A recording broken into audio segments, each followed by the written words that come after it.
Ini salah. Siapa tuh? Salah. Ini. Counter nih, Wi. Jaki itu siapa? Salah, Nggak mau. salah. Wih, Jak jangan ngomong Eh Dewa, gimana Jak. tuh? Non reaktif kan? Anjay. Asik, asik. Wih, ngambil gaji. Ayo nih kita lihat hasil rapid tala. Wow, Wih. bisa. Wede. Anjay. Golden ticket, ya. Kelas. Kalau Kalau reaktif positif Jack yang gimana? super anjir. Wih, Wih, selam. wih, nggak tahu padahal hasilnya apaan itu.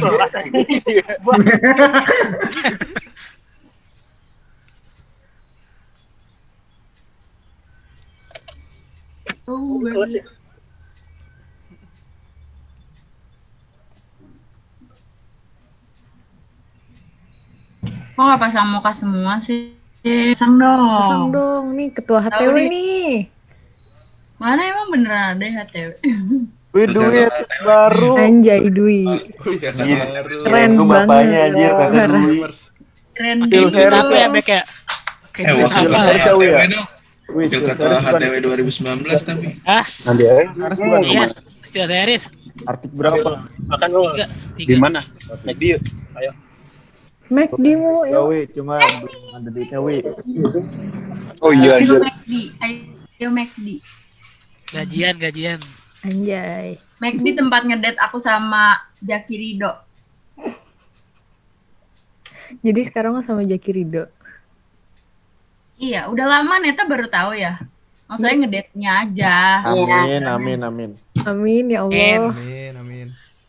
Gue yang menerima Gak mau, tangan. gak mau, gak mau. Ya, gaya banget lo nggak mau. Kalau nggak sama mau. Farhan mau nggak? Farhan siapa ya? Hanbis. Hanbis. Kalau itu anjir di Nanti lu ada saingannya kalau ada Oh. sama Farhan. Oh, deg-degan gue tadi. Siapa Vita? Zahara Dia mau Farhan open nih, udah mau gua sama open buat kita. semuanya dia. Open Wah, relationship ya. Jangan buka di sini, guys.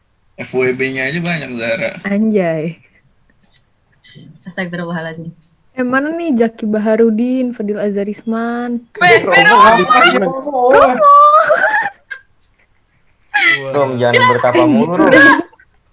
Subhanallah, itu rambut atau apa anjir? Potong mangkok anjir Rom.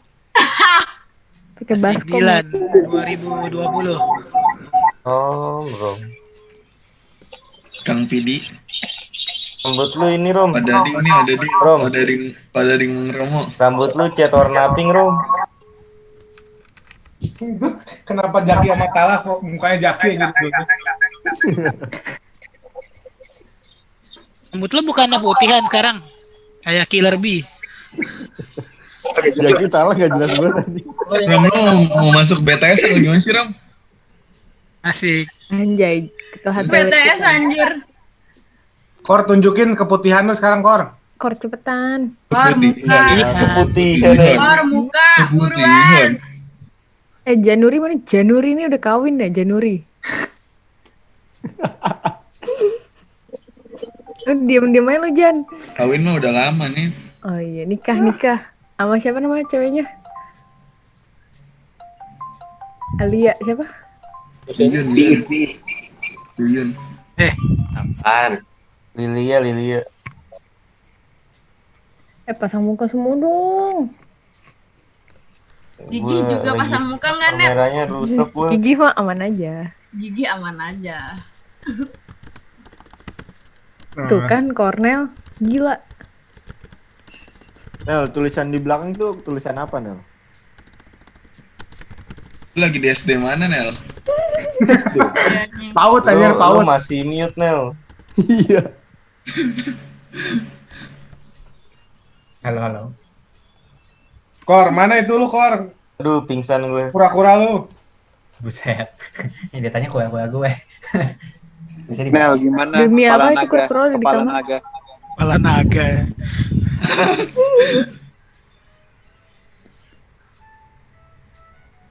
Ini dosennya lupa ya? Apa nih Kevano? Ada dosen. Lo abis ngapain? Panu nggak pakai baju itu. Bapaknya Mana Kevano? bapaknya Kevano nanya abis bikin konten ya? bisa masuk ke Zoom-nya apa enggak? Ya baru lagi bikin konten anjir. Only fans. Udah. Oh, PCS. Yo. Panggil saja Bunga. Stefano parah Jak, nih. ada ibu-ibu, Pinternya Jak, parah. belakang. Aduh, gue. Ayo party Pinter lagi Kep. mulu, Kevano. Party Kep. Halo. Eh lah tuh. Ada apa? Pakai baju kek. Astagfirullah. Mending bagus badan lu. Allah. Aduh. Lu bikin tato ya? Dikit. Ntar guys, kayaknya siap-siap bapaknya mau masuk. Ya, jangan dulu dong. Jangan bapaknya anjing. Siapa tuh? Siapa? Ntar aja, Pak. Ntar aja, Pak. Stefano, Pak. Sumpah ini bisa dipakai anjir. Gitu. Linknya bagus banget. Mana Iya, bapaknya? kalau Bisa udah besok. tambah, ayo. Mana bapaknya? Bentar. Si Anthony anjir, namanya ganti Golden. Golden anjir. Tahu kaget gue makanya. Wah, Bingung. ada golden. Banget. Bayang. Lumayan dia Ya, absen, tidak mungkin. absensin Golden.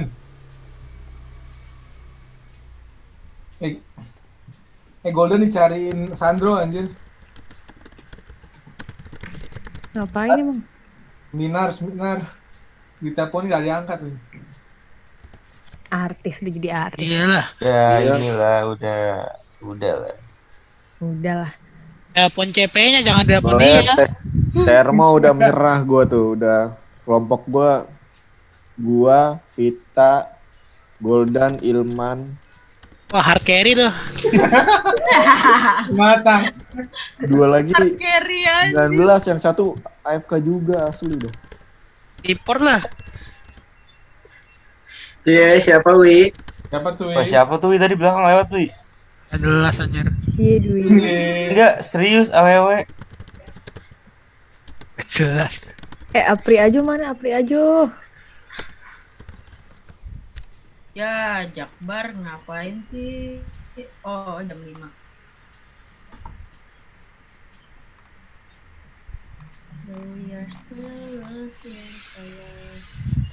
Jakbar setiap munculin kamera ekspresi sama anjir. Serius gitu. Nggak usah serius-serius lah, Jak. Fadil Nurrohman ini, Fadil Nurrohman coba pasang kamera itu.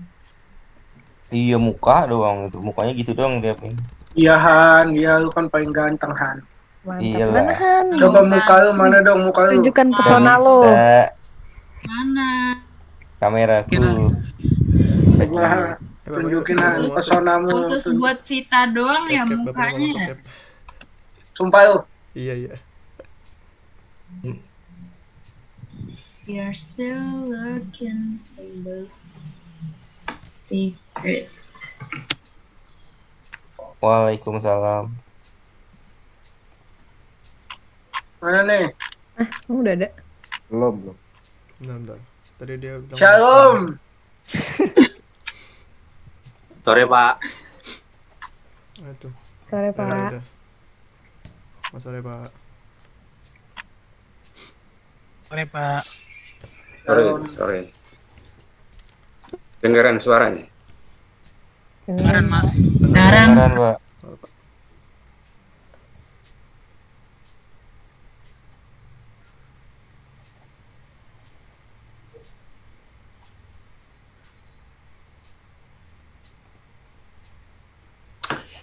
Ada yang ingin ditanyakan tadi soal UTS Beckham nanya, ada yang ingin nanya nggak?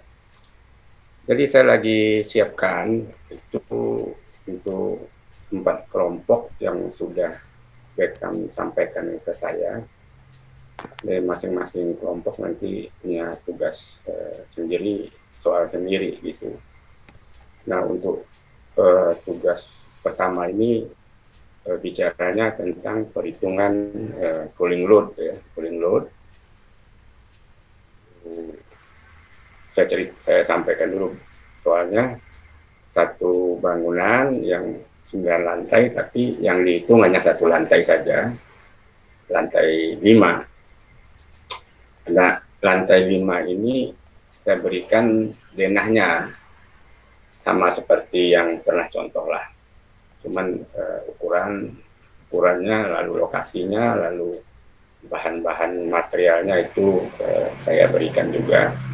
Tinggal kalian hitung, mencoba dengan cara cara yang pernah saya sampaikan tentang cooling load. Nanti juga masalah psikometrik chart, lalu form perhitungannya saya berikan semuanya, termasuk data dari lokasinya, ya. Data lokasi itu diambil dari tabel carrier untuk seluruh dunia lah. Nah, Jakarta itu, Indonesia itu ada beberapa lokasi yang ada datanya untuk temperatur udara luar dan data lainnya. Di antaranya Jakarta, Kupang, dan lain sebagainya. Nah, soal itu adalah untuk Jakarta dan Kupang. Jadi Anda itu yang waktu contoh pertama itu adalah gedung di Amerika, Chicago. Jadi pasti cara perhitungannya berbeda. Nah, itu yang kalian coba hitung, lakukan. Denahnya saya berikan, arah utara selatannya saya ada, satuannya itu ada dalam metrik, ya. Nah, nanti kalau ada beda satuan, kalian coba konversikan. Mungkin makanya saya harus cepat-cepat berikan soalnya dulu, kalian harus sama-sama mengerjakannya, karena akhirnya adalah dalam membuka-buka tabel, grafik, dan lain sebagainya, saya rasa gitu. Nanti itu dikumpulkan pada waktu UTS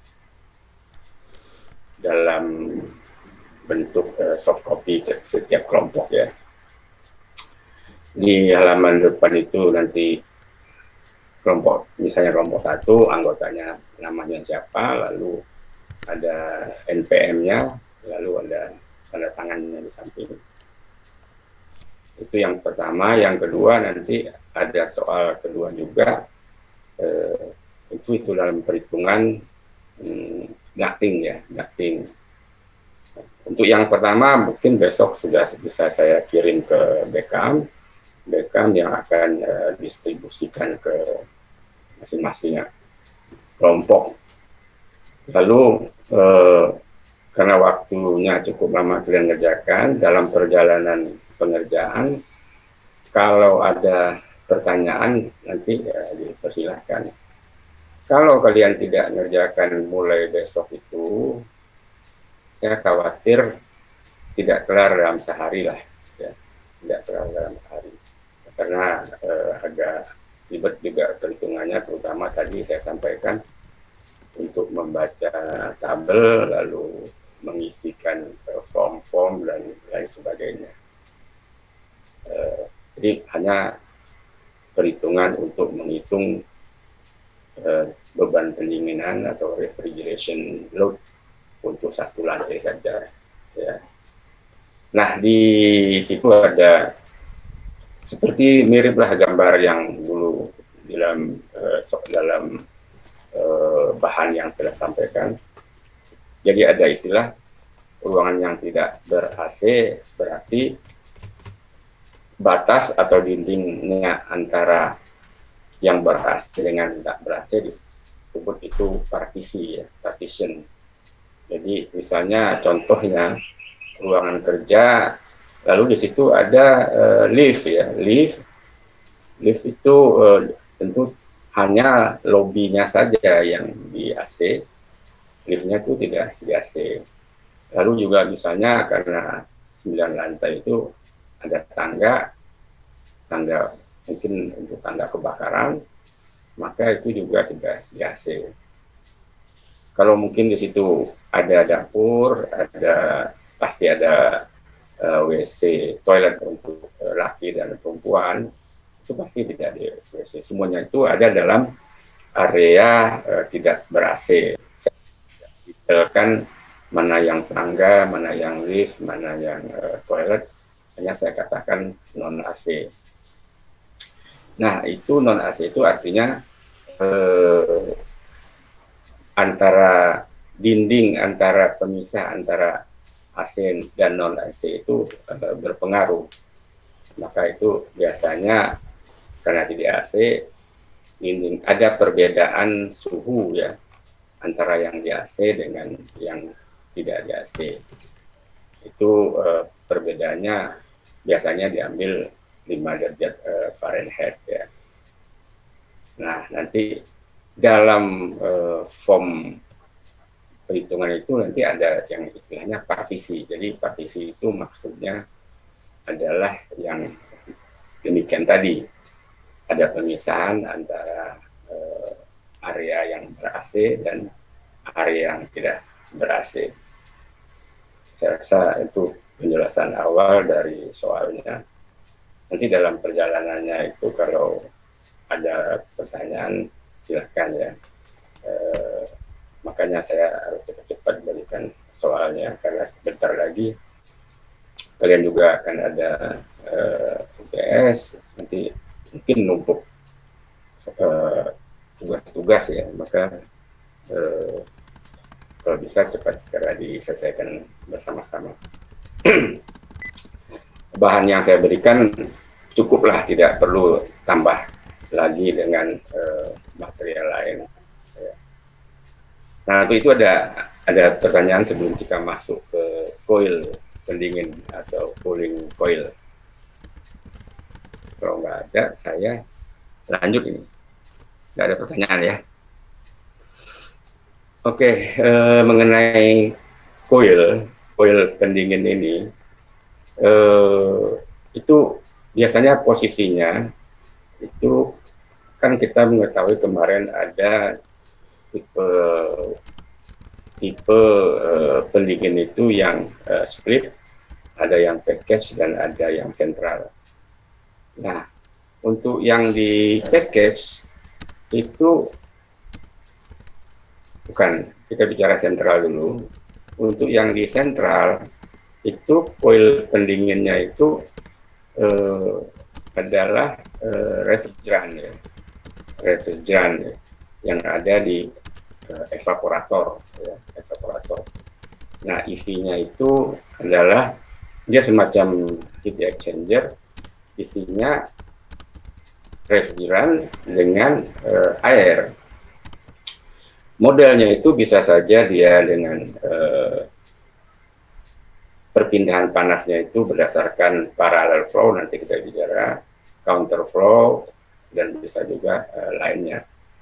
Nah, itu yang isinya refrigeran. Ada lagi coil pendingin yang isinya air, chill water ya. Itu. Chill water yang dingin ini dihasilkan dari pendinginan antara refrigeran dan air ya, refrigeran dan air yang dilakukan di chiller unit ya, chiller unit. Di dalam chiller unit itu ada yang namanya evaporator tadi, itu evaporator juga namanya ya, dalam paket yang. Nah, ada juga yang direct expansion coil, itu adalah refrigeran aja gitu, refrigeran atau bisa juga refrigeran, selain refrigeran, chill water tadi yang adanya di AHU, air handling unit ya. Di air handling unit. Nah, yang sekarang terlihat gambarnya ini adalah yang di AHU, air handling unit ya. Artinya coil itu yang berisi air ya, yang berisi air. Jadi chill water ya, chill water. Kalau yang direct tadi itu isinya refrigeran, seperti yang di rumah-rumah itu yang kecil ya, split unit. Split unit itu nggak ada chill waternya. Kalau yang di kantor-kantor itu yang menggunakan ducting itu isinya chill water ya, air dingin yang sudah dikirim dari evaporator melalui pompa chill waternya. Nah, untuk komponen pada air handling unit, kita lihat di sini yang gambar pertama ini horizontal draw through. Jadi kemarin saya sebenarnya sudah juga bicara, tapi sangat simple. Hanya ada dua komponen, yaitu blower sama dengan coilnya saja. Ya. Sebenarnya di dalam AHU itu selain dari blower dan coil yang dingin, itu ada yang namanya filter ya, filter, bisa filter yang sebelum udara itu dikenai coil pendingin, disedot oleh blower. Ada juga biasanya di depannya gitu, nih di depannya, di sini depannya ada filter juga. Nah di sini sudah saya sebutkan beda draw dengan blow ya. Blow ini si blowernya sendiri langsung meniupkan, kita terasa dingin di sini. Kalau ini dia tarik dulu. Draw itu istilahnya tarik ya. Mungkin kalau kalian tahu yang namanya laci, itu laci meja kita tarik, itu istilahnya draw ya. Saya juga nggak paham kenapa istilahnya draw, karena ada juga semestinya suction bisa juga ya, suction. Tapi di sini dalam istilah untuk AC, kalau kalian mendapatkan tulisan bahwa sistem AHU-nya draw atau blow, itu harus kebayang bahwa kalau draw itu letak coilnya itu di belakang blower. Kalau blow, tiup, ya, itu letak coilnya di depan blower ya. Nah ada juga yang modelnya yang penting pokoknya dia ada bagian yang untuk dihisap adalah yang dingin ya, yang ditiup itu yang masuk ke ruangan. Ini yang masuk ke ruangan, yang masuk ke ruangan, yang masuk ke ruangan. Yang umumnya kalau untuk chiller itu AHU ini nyambung dengan ducting ya, untuk menuju ke ruangan-ruangan. Nah, ini bisa dibaca direct expansion coil, istilahnya DX coil, berisi refrigeran yang mudah menguap, disebut dengan evaporator. Karena perubahan fase refrigeran di dalam coil, proses penguapan tidak membutuhkan perubahan suhu, disebut proses latent heat transfer. Suhu penguapan refrigeran tergantung pada tekanan ya. Nah ini gambar yang paling sederhana, mungkin sudah cukup berulang-ulang ya. Ini cukup komplit ya. Ini karena dia menggunakan chiller, tidak split unit gitu.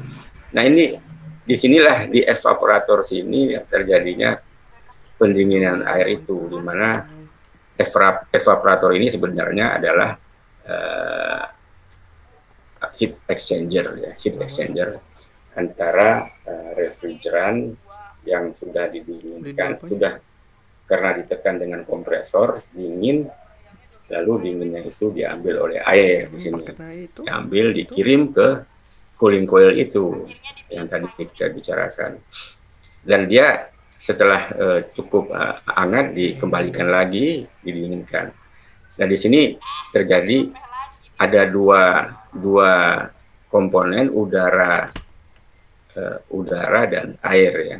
Artinya si ini chilled water, jadi istilahnya chilled water ya, dengan refrigeran dengan cooling coil di sini ya. Nah kita lihat ya, di sini selalu apapun yang dipanasin itu harus, karena dia pendinginan, panasnya harus dibuang ya, harus dibuang. Kalau gambar di sini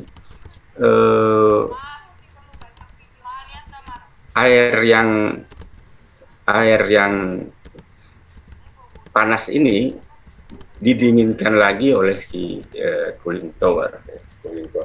Tapi panasnya si refrigeran itu didinginkan oleh air yang dari cooling tower.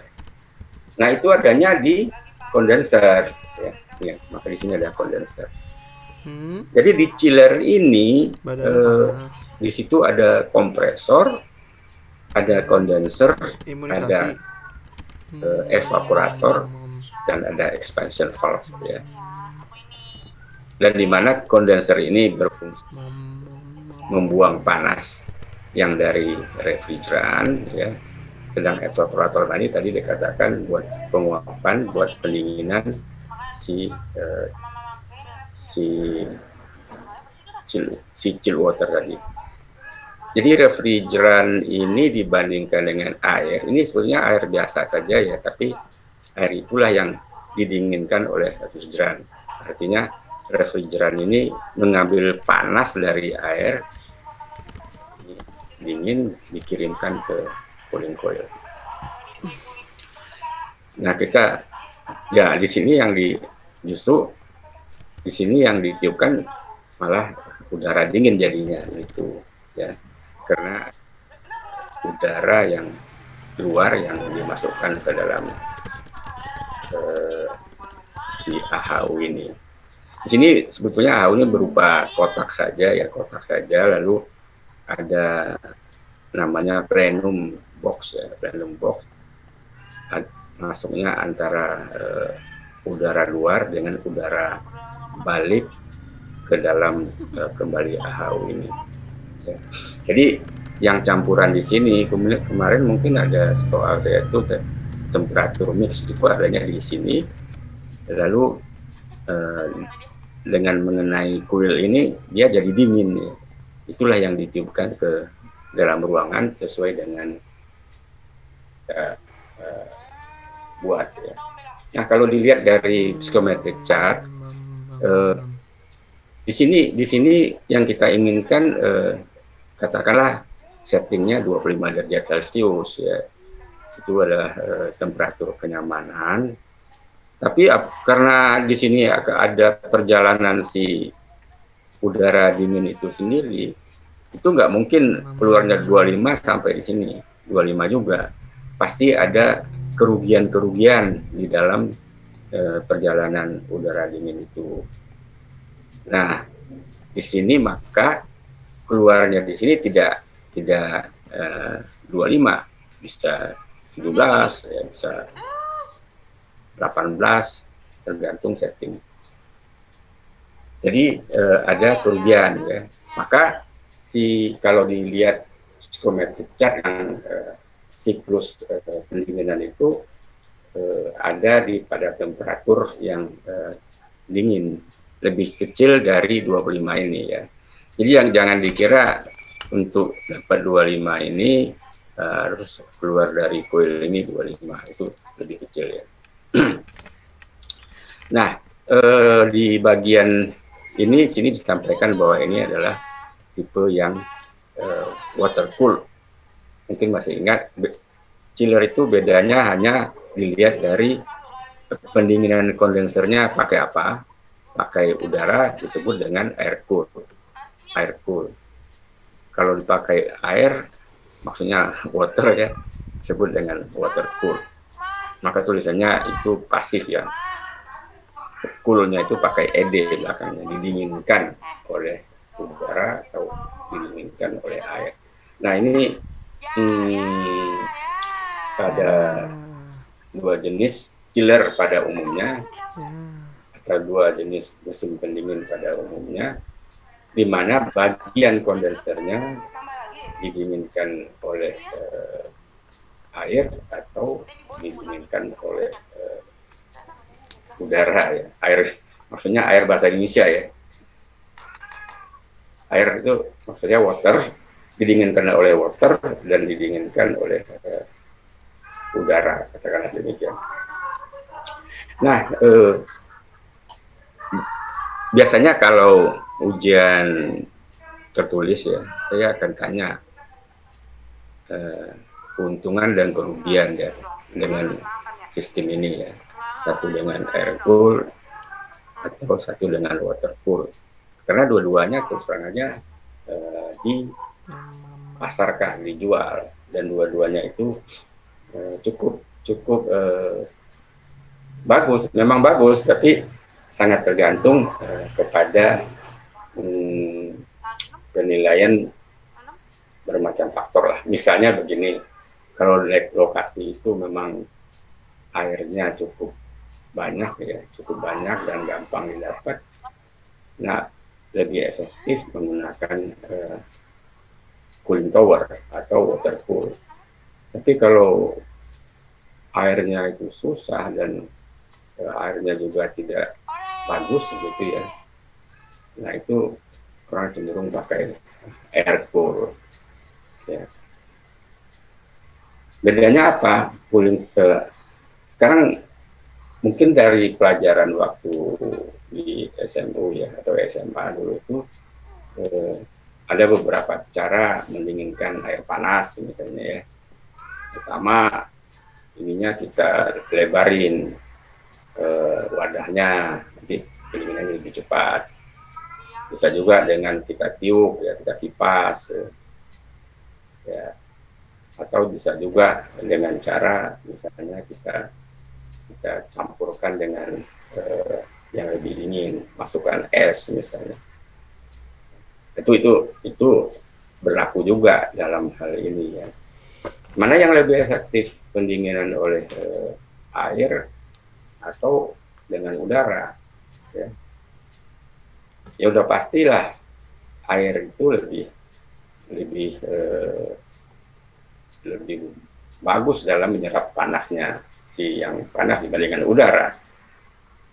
Nah, itu akan ada kesetaraan kalau mendinginkan air dengan udara dengan mendinginkan dengan air sendiri ya.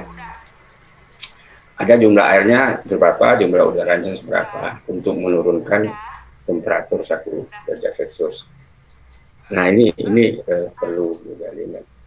Sama juga dengan yang ini biasanya juga saya tanyakan ya. Mana yang lebih baik kita gunakan yang blow atau yang draw, apa alasannya? Tapi kalian nanti pikir sendiri lah. Nah, ini cerita tentang satu untuk siklus dari chill waternya sendiri menuju ke cooling coilnya. Nah, ini gambarnya beda antara ini yang water cool chiller, ini yang air cool chiller. Jadi di sini digambarkan ditampilkan secara blow up ya. Ini kondensernya. Kalau di sini langsung diperlihatkan dari cooling tower langsung ke kondensernya untuk mendinginkan si kondenser. Pakai air. Kalau dia pakai air, water ya, unit chillernya itu boleh di mana saja di dalam ruangan ya, karena yang akan mendinginkannya adalah air ini, cuman cooling towernya harus di luar ruangan. Biasanya sekarang itu di atap ya, untuk memudahkan membuang panas ke udara terbuka.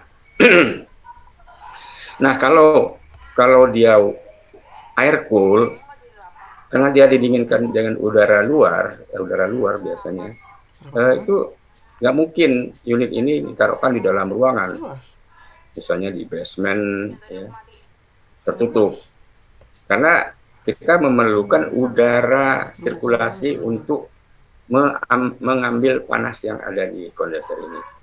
Jadi dia harus ada udara terbukanya untuk membuang panas ya.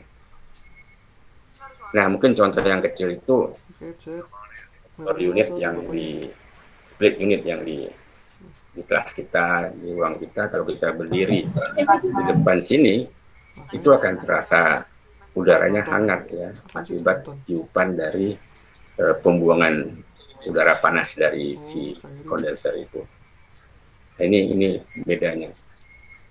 Tapi perlu saya sampaikan karena ada peraturan tentang green building atau gedung hijau itu untuk mendapatkan sertifikat green building itu karena green building itu sasarannya hemat energi. Tadi saya sampaikan kalau dengan udara seperti ini itu lebih energi yang dipakai lebih banyak dibandingkan sistem yang water cool, karena water cool tadi lebih efektif. Sehingga umumnya kalau gedung itu ingin mendapatkan atau memang disyaratkan mendapatkan sertifikat green building, maka mau nggak mau harus menggunakan chiller yang tipenya water cool. Karena ini lebih efektif ya, lebih efektif. Memang dari instalasinya akan lebih banyak, karena harus beli cooling tower, beli pompanya, lalu juga beli pemipaannya ya, pemipaannya. Karena bisa saja posisi si chiller ini dengan cooling tower ini bisa berjauhan. Jadi kita sebagai engineer-nya ada perhitungan untuk pompa, pemipaan, lalu cooling tower-nya.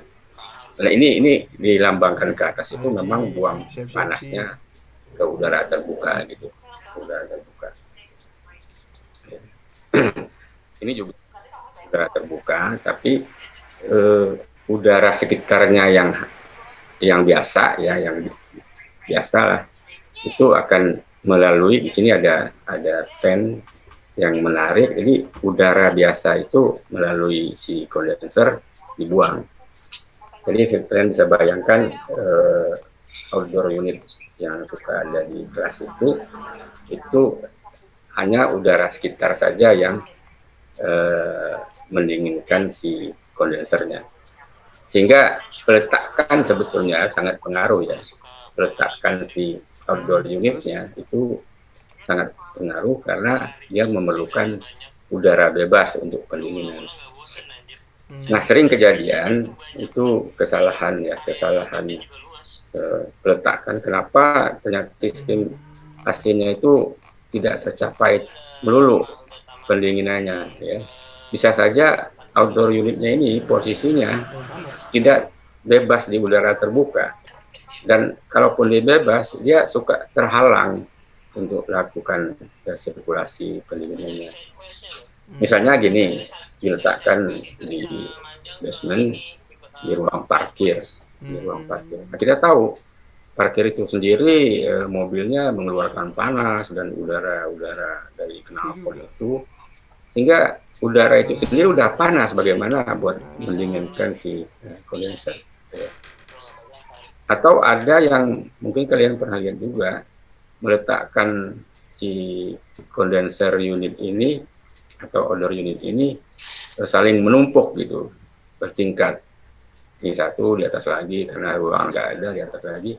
Nah ini akan mempengaruhi karena kasihan yang di atas ini akan menderita, bukan mendapatkan udara yang bebas, tapi dapat buangan yang udah panas juga gitu. Jadi itu juga berpengaruh ya cara instalasi dari si outdoor unit itu, termasuk cara instalasi dari chiller itu sendiri. Sering bermasalah karena tidak tahu asal diletakkan. Ya. Nah ini juga kadang-kadang satu unit si chiller itu kapasitasnya bisa sampai 500 ton refrigeran sampai 1000 ya. Yang memerlukan juga beberapa blower untuk menarik panasnya itu.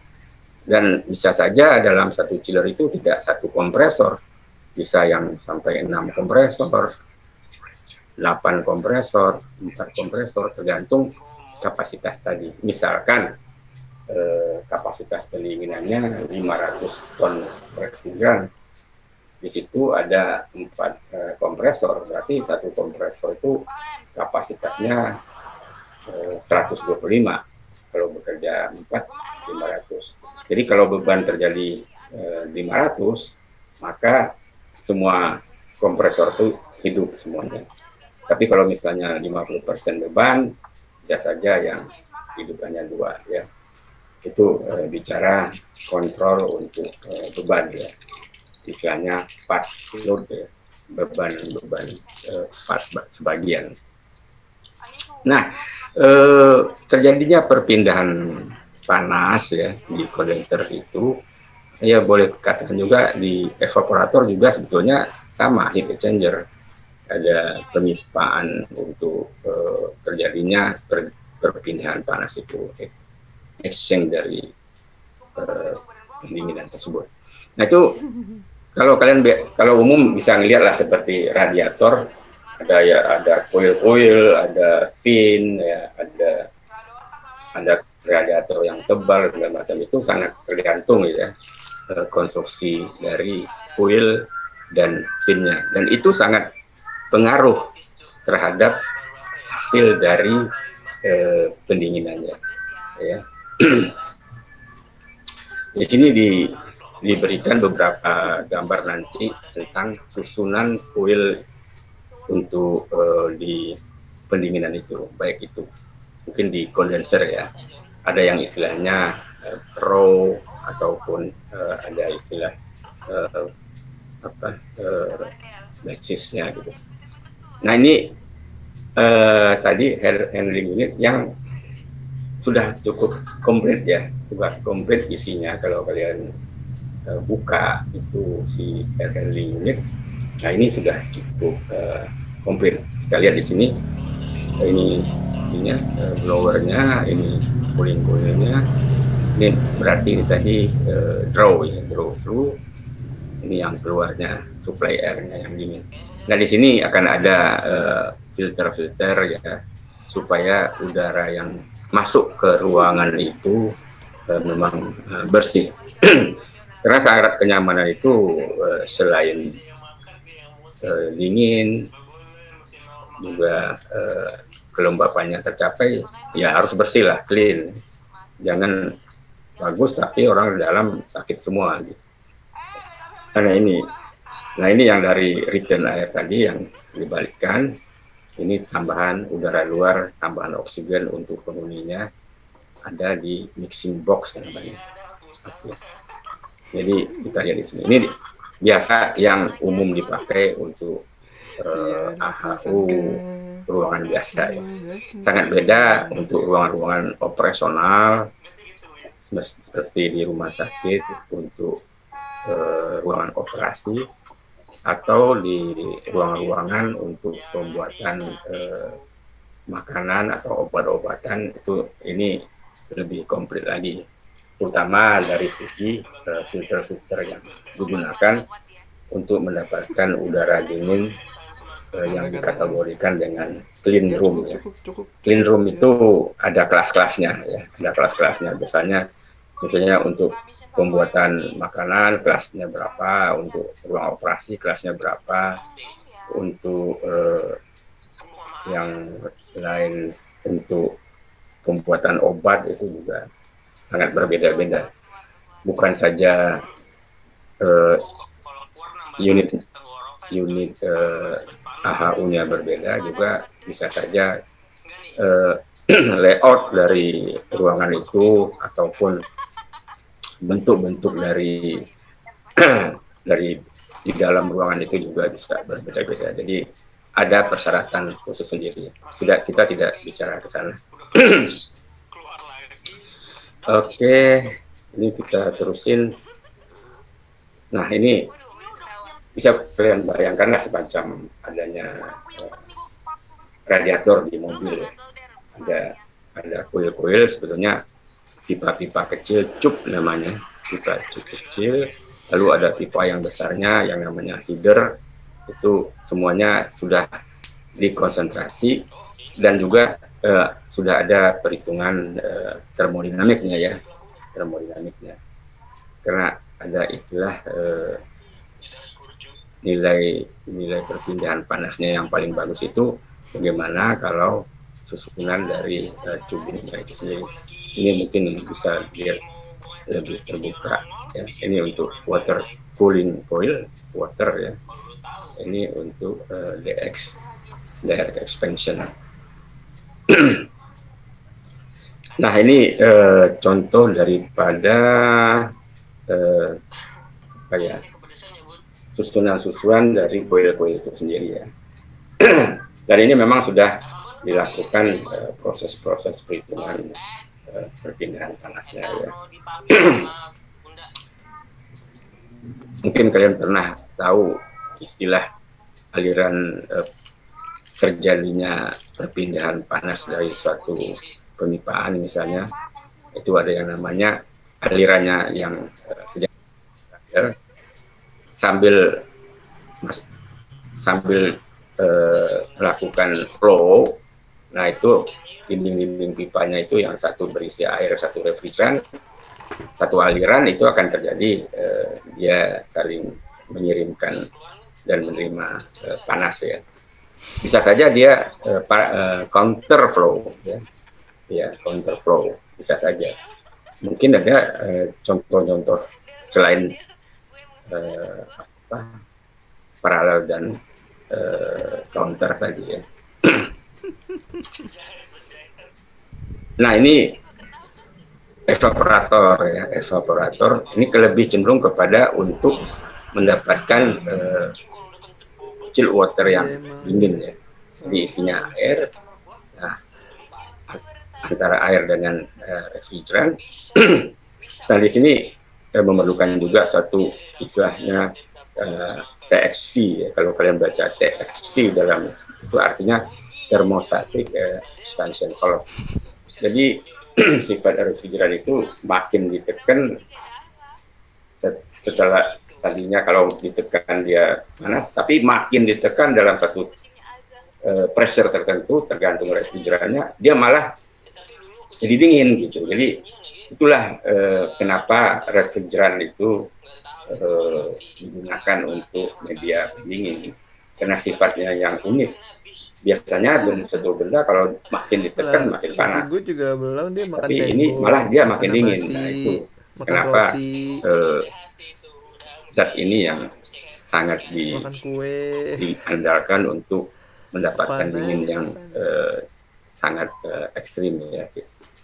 TXV artinya thermostatic expansion valve. Nah, contoh-contoh lain dari bagaimana bentuk-bentuk dari coil ya. Nah di sini saya ada contoh-contoh perhitungan ya, nanti bisa dilihat dalam hal untuk mendapatkan susunan coil yang paling efektif untuk mendapatkan pendinginan. Ini bisa dilihat ya.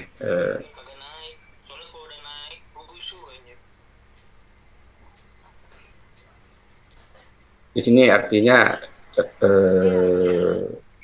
ada coil, meskipun coil itu dalam satu box ini, nah ada coil-coil yang sebetulnya saling dia berhubungan ya.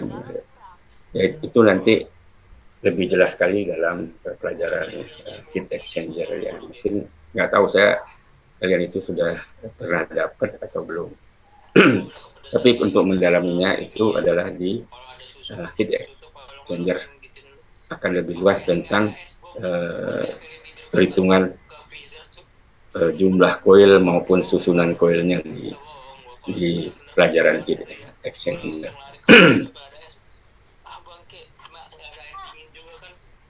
Oke.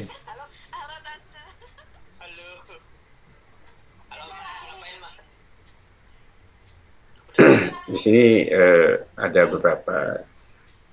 kaitannya ya, ada kaitannya nanti kalian dapat dari saya itu form untuk menghitung beban pendinginan ya.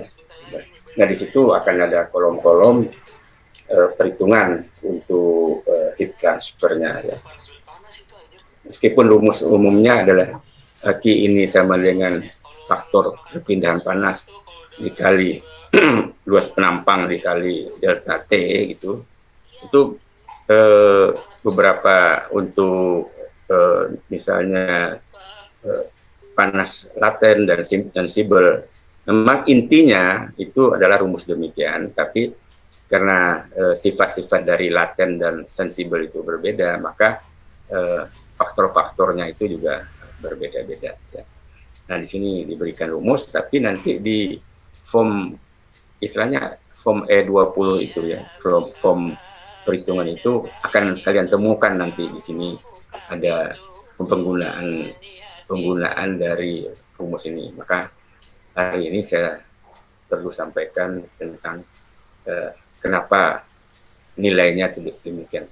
Di dalam form itu faktor-faktornya itu sudah diberikan. Misalnya 4,5 sudah ada, tinggal mencari CFM, misalnya mungkin delta H atau delta T di sini. Ini dilihat kalau sensibel faktornya 1,10 ya. Sedangkan yang dicari karena sensibel itu dari temperatur delta T ya. Sedangkan kalau laten, nah ini kita lihat beda ya. Jangan kenapa rumusnya itu berbeda, karena laten ini berdasarkan jumlah uap air yang ada di udara itu yang kita turunkan. Kemarin saya juga cerita di psychometric chart, dan kita lihat faktornya juga lain. Di sini adalah delta T. Kalau kemarin kita bicarakan, kalau misalnya dari 33 derajat diturunkan 25, itu sensibel, nah itu delta T.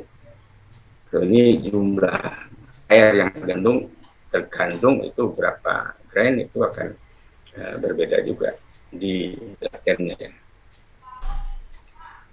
Ini latennya.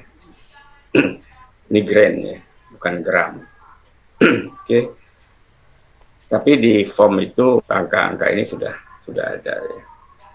Kalian diperlukan ketelitian aja nantinya dalam pembuatan psychometric chart juga.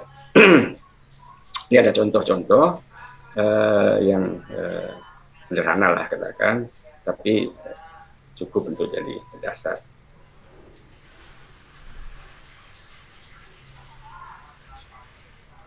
Bagaimana cara perhitungan dan seterusnya ya.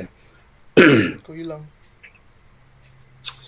Jadi tadi saya katakan dari susunan koil itu sangat pengaruh terhadap terjadinya perpindahan panas itu. Jadi ada yang istilah entering dan ada leaving ya.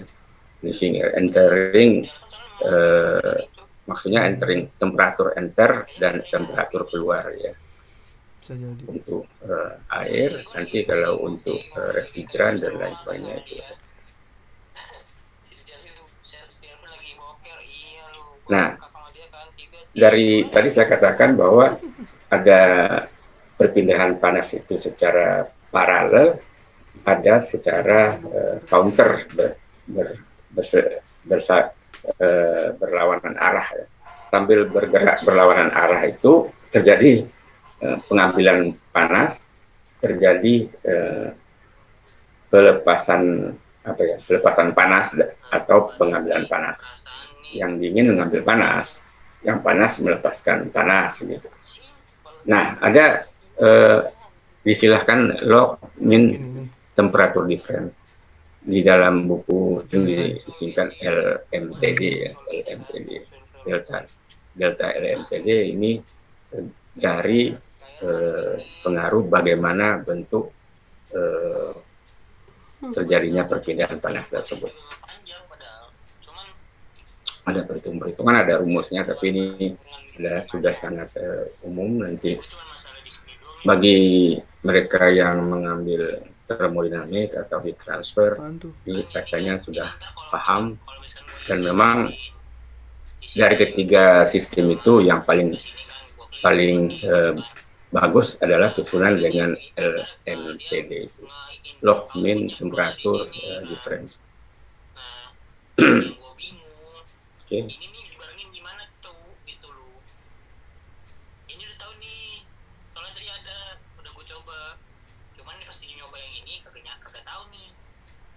Mungkin kalau saya kurang tahu juga kalau di lab kita itu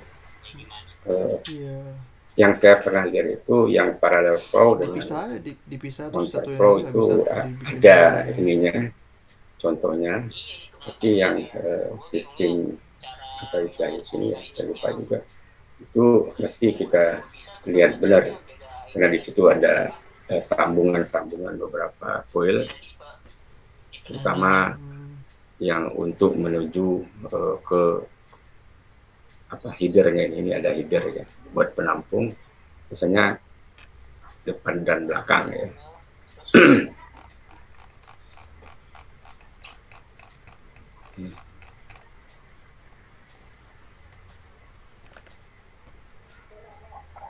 Nah ini ada rise ini adalah kenaikan temperatur ya.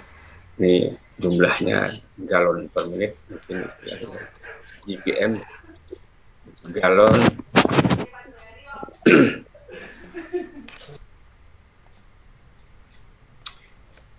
Oke. Nah, ini ada potongan ya, bagian-bagian dari tadi yang perhitungan tadi saya katakan form untuk perhitungan ini sebagian dipotong. Nah, cooling coil itu menyangkut kepada yang bagian ini, internal heat, sampai kepada sini ada angka-angka 1, 2, 3, 4, 5. Kalau kalian baca buku itu pelan-pelan, itu ini diterangkan semua dari mana dapatnya, sehingga menghasilkan yang kita cari itu refrigerant load atau grand total heat ya.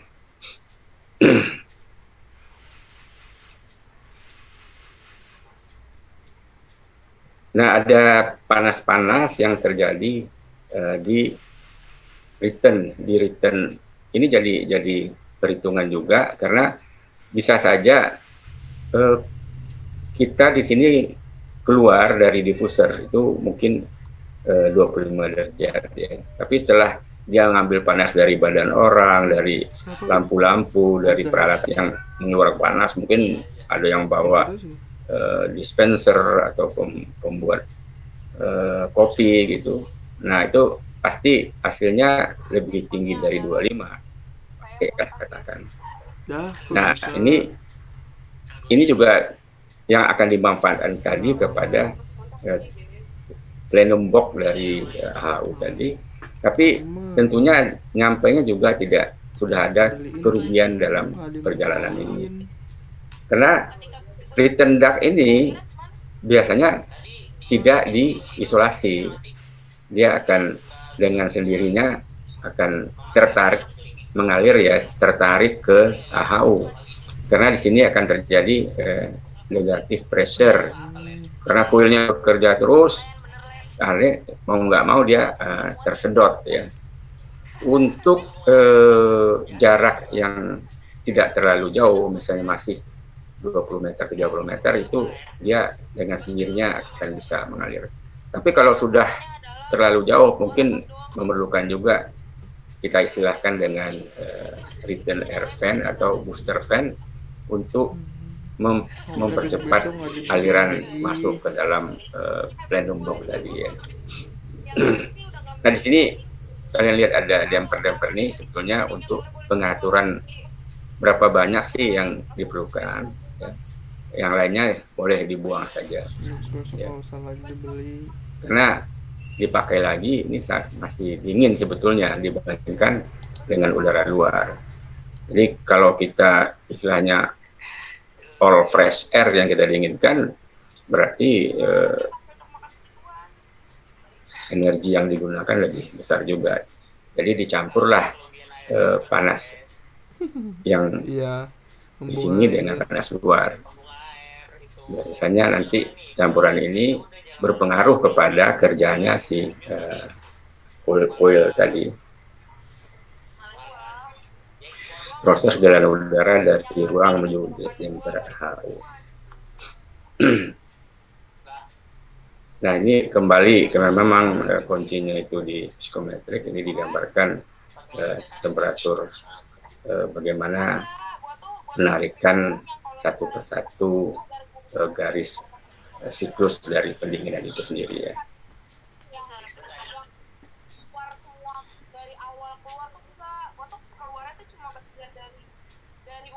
Ini nanti akhirnya terjadi gambar proses bagaimana kerjanya si mesin pendingin itu sendiri.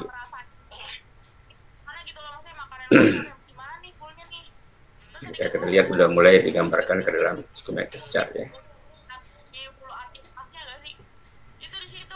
Nah, kita lihat di sini ini adalah temperatur yang kita desain ya, inginkan luar, temperatur luar ini yang kita inginkan di sini rupanya.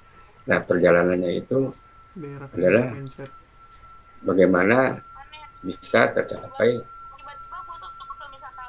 temperatur yang diinginkan di sini room ya. Ini delta GR-nya, ini delta T-nya ya. Ini garis saturated, garis jenuhnya udara itu. Jadi ini adalah tambahan cerita saya kemarin. Saya harapkan memang di sini akan banyak sekali perhitungan-perhitungan untuk soal nantinya, maka saya perlu memberikan istilahnya sedikit agak detail tentang masalah ini.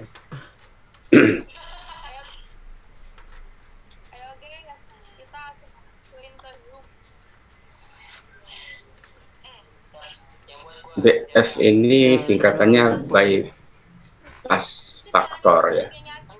Ya, bypass factor aparatus dew point yang saya katakan titik saturatednya ya.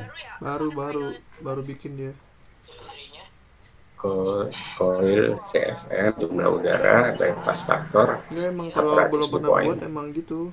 Jadi dengan demikian titik-titik ini nanti kalian tahu bagaimana proses si pendinginan itu sendiri.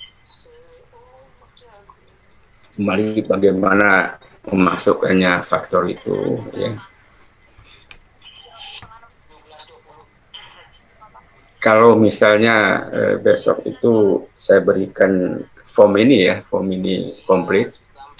Mudah-mudahan kalau kurang jelas kamu bisa cari ya di buku-buku lain sama saja cara perhitungannya ini dan formnya. Tapi mudah-mudahan bisa jelas karena kamu nanti selain dapat dari saya juga dari buku yang pertama itu sudah ada juga.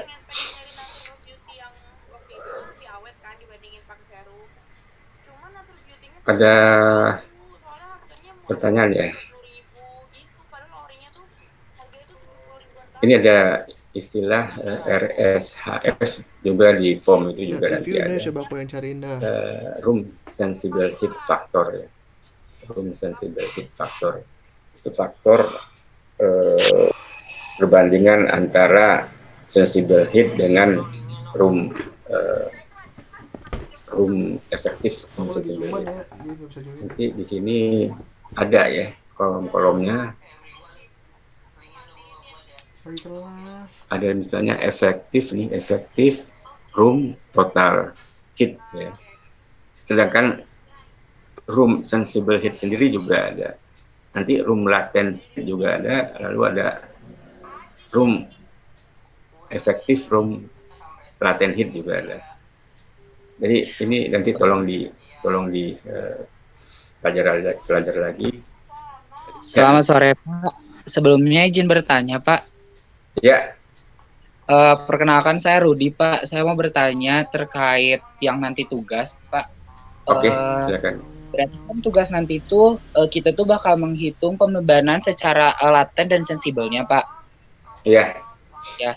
nanti kan hasil dari perhitungan si kalor atau panas dari sensibel sama laten itu tuh kan hasil akhirnya tuh ke pemilihan unit AC, dan kita merekomendasikan AC yang cocok untuk ruangan tersebut. Nah, terus yang menjadi pertanyaan sih Pak dari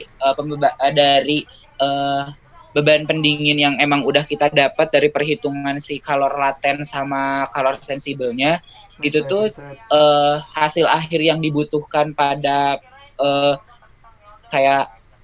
hasil dari perhitungan itu yang dibutuhkan untuk menggambar maksudnya untuk melihat kondisi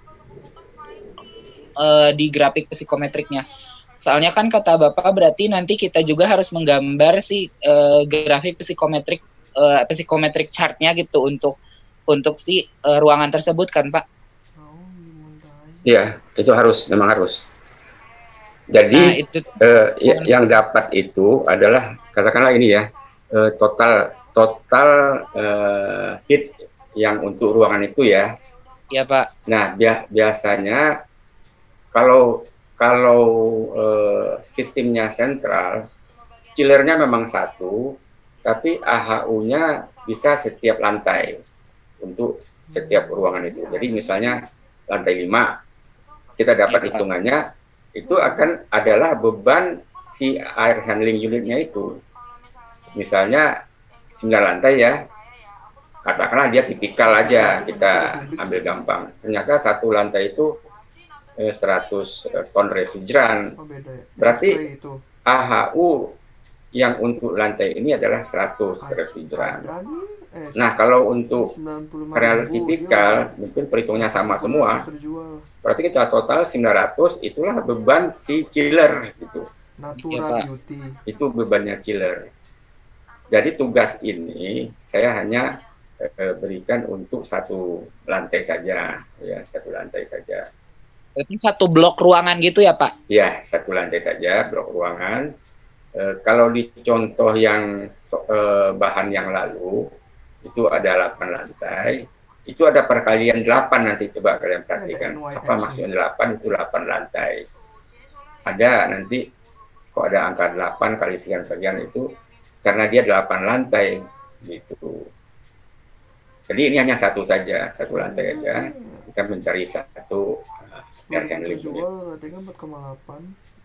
Nah, nanti baru bagaimana cara mendistribusikan udara dinginnya ke dalam ruangan.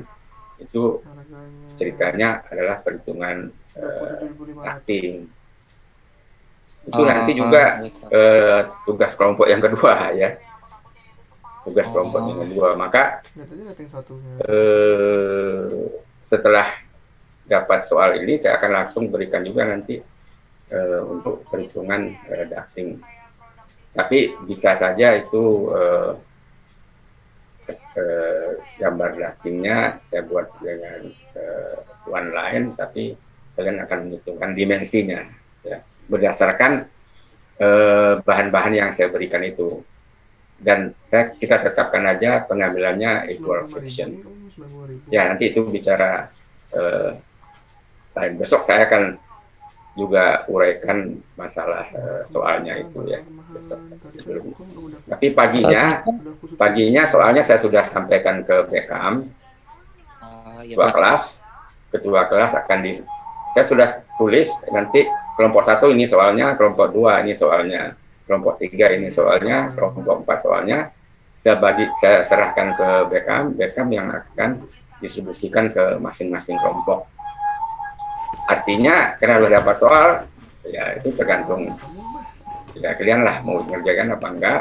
Tapi kalau menurut saya langsung bisa dikerjakan pelan-pelan biar nanti waktu pengumpulan selesai. Ya masa reviewnya bagus. Kalau cuma 2-3 hari saya rasa apalagi kalian itu nggak tahu bisa ngumpul sama-sama apa. Kalau bisa ngumpul lebih enak diskusinya. Bisa juga dibagi-bagi tugas. Oh yang ini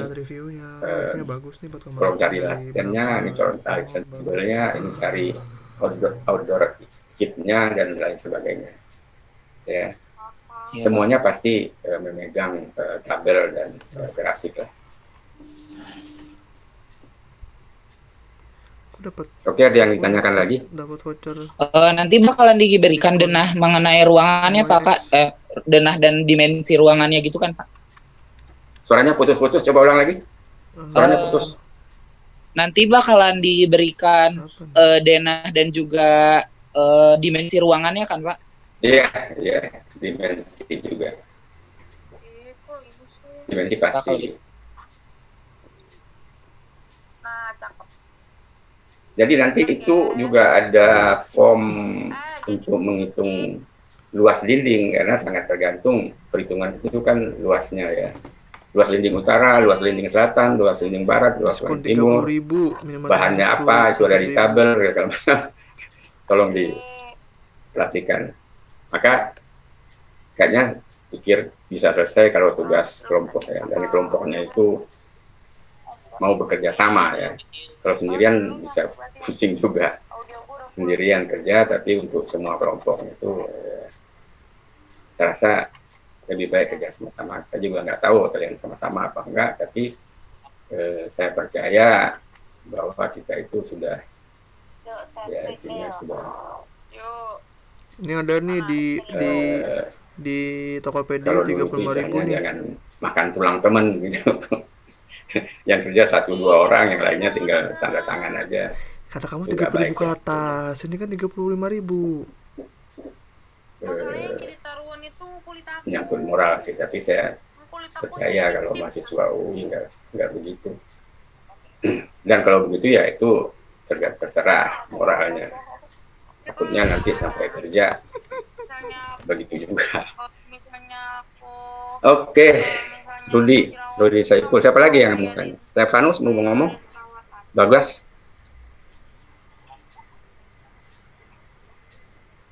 Ini juga nanti saya kirimkan ke ketua kelas ya. Kalau nggak ada, saya rasa. Satu lagi, Beckham masih ada nggak Beckham? Ya Pak, masih Pak. Gini Beckham, saya untuk lebih memperdalam lagi ya, saya pikir saya akan mendatangkan satu pembicara khusus mungkin bicara lebih dalam lagi tentang psikometrik. Cuman saya nggak tahu caranya untuk Zoom itu, yang jelas dia tidak bisa pakai ini kita, link kita gitu. Bagaimana ya? Mesti dia bikin Zoom sendiri ya Pak? Enggak Pak, pakai link ini kayaknya bisa Pak. Pak, ini bisa? Iya Pak. Punya tadi masalah nggak bisa ya, ada juga saya. Setahu saya sih ini bisa dipakai Pak. Masa buat ini juga, masa kalau misalnya ada kayak yang narasumber lain dikasih aja Pak linknya, nanti biar dia join ke sini gitu ke kelas. Oh gitu. Nah, masalahnya kalau kita kasih nanti kan seterusnya dia bisa pakai gitu, enggak? Ini juga sih. Dia pakai buat kita saja kan, buat kelompok kita kan. Bisa sih. So kalau misalnya mau kalau bikin lagi juga nggak ada yang premium lagi, paling cuma itu gratisan Pak, 40 menit doang. Atau pakai Google Meet juga bisa Pak. 40 menit ya kalau yang biasa ya, Zoom biasa ya. Atau pakai Google Meet Pak juga bisa Pak. Kamu bisa bikinin Google itu Meet. Berapa lama? Kalau Google Meet dia bisa unlimited Pak, bisa ininya. 1,5 jam bisa lah. Iya bisa Pak. Bisa ya. Ya, nanti kamu bisa bikinin itu gratis. Iya Pak, gratis Pak kalau Google Meet Pak. Bikinin nanti dikasih kita gitu ya. Nanti bisa Pak, bisa saya bikin. Tapi saya pastikan dulu dia waktunya kapan gitu mau ngasih. Jadi kalian juga bisa dengar dari orang praktisi yang di pabrik itu mengenai apa tadi psikometrik chart itu. Saya minta juga perhitungan bagaimana gitu. Ya. Oke. Ya Pak, Pegang. nanti bisa dikabarin aja Pak kalau misalnya emang jadi, ntar bisa saya bikinin buat link Google Meet-nya. Iya, tolong ingatin saya besok ya untuk ngirim soal ya. Ya Pak, baik Pak. Kira-kira jam 9 dan 10 lah. Oke. Kalau udah saya rasa hari ini cukup. Besok kita sambung lagi. Apa? Oke. Yang cocok apa? Kalau sudah, selamat sore, kita live. Sore Pak, makasih Pak. Terima kasih Pak. Makasih Pak. Makasih ya, Pak. Sama-sama. Iya, sama-sama. Tolong dipelajari ya. Baik, Pak. Baik, Pak. Ya Allah. Materinya nanti bakal dikirimin Pak. Yang ini nanti saya kirim lagi ya. Oke. Makasih, Pak. Insya Allah Pak. Udah hilang ya? Oke.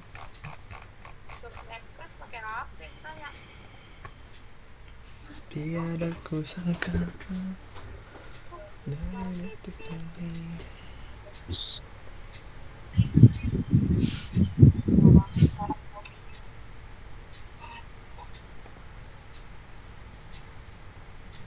Ntar guys, gue bayar dulu ya guys.